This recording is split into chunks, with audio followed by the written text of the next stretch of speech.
Hi, I'm Michaela. I'm a spinal flow practitioner and the owner of Metanoia Flow. I'm here to talk to you about headaches. A lot of my clients come to me with different types of headaches, migraines, stress headaches, tension headaches, headaches behind the eyes, at the back of the head.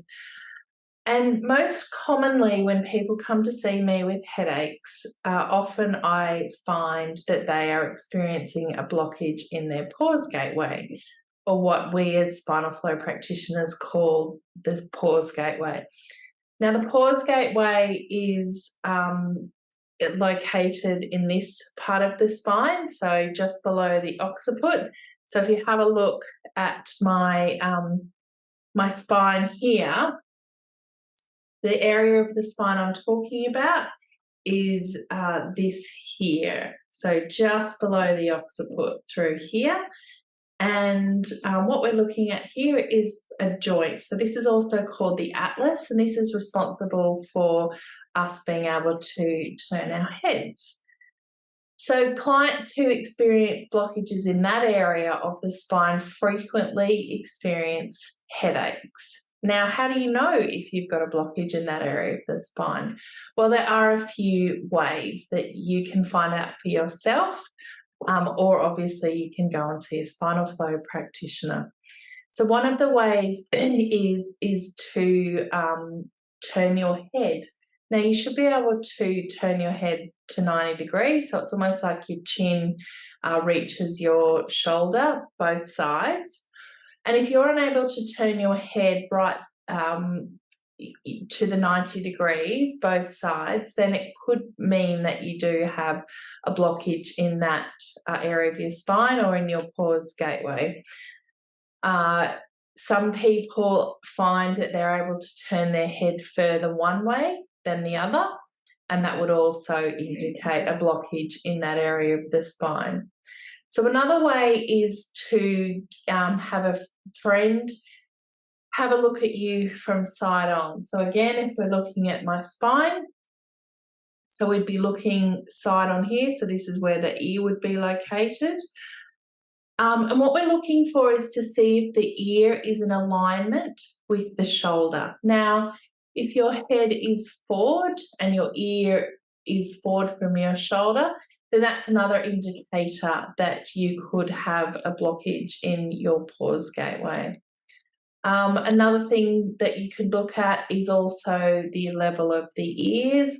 So that indicates actually blockages through the passion gateway, but because your brain and your spinal cord is all connected, then anything that there's blockages in this area of the spine is going to impact the pause gateway also. The way that a spinal flow practitioner, or the way that I would assess the spine, assess the pause gateway, is to have you, my client, lie face down on my table, and I would actually be feeling for movement through this area, so through the pause gateway. Because what our vertebra, what our spine is made up of is actually a series of joints.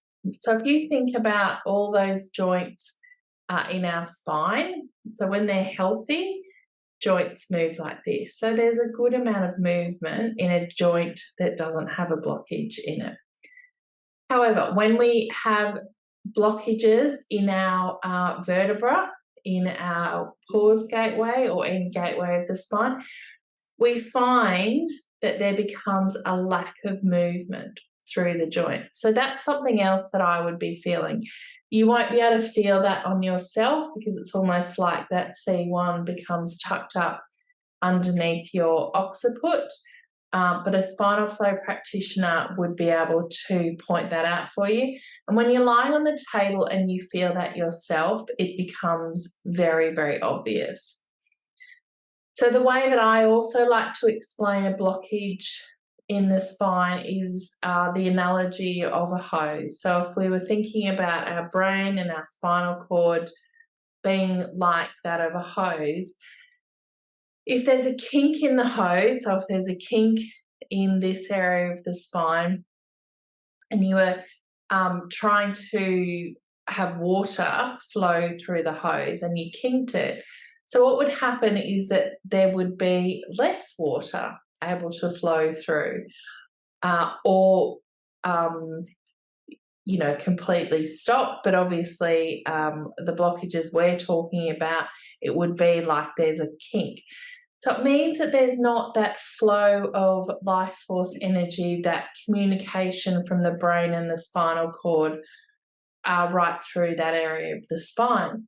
So when that happens, the body starts to produce symptoms. So often people who are experiencing headaches because of blockages through the pores, through the C1, they're also starting to experience other symptoms as well, like memory issues and brain fog. Often people with blockages in that area are also experiencing sleep issues, because often our bodies produce these symptoms, or most of the time, to actually tell us, to communicate with us that there's a problem, that there's something happening in our body that isn't right.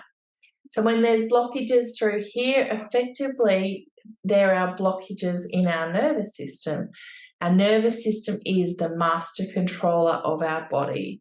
So it's really important that we listen, and that we actually take care, and that we take the time to look after our spine and our nervous system.